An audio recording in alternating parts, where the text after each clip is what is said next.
З вами Вінницький обласний центр з гідрометеорології з прогнозом погоди з вівторка по п'ятницю з 24 по 27 червня.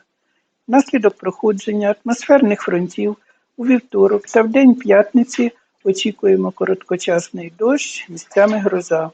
У вівторок будьте обережні під час перебування на вулиці. Прогнозуємо пориви вітру 15-20 метрів за секунду.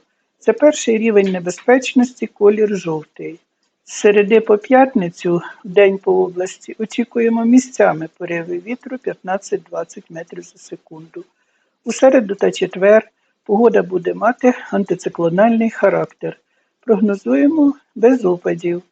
Температура вночі 13-18 градусів, в день з вівторка по четвер 22-28 градусів, а в день у п'ятницю 25-30 градусів.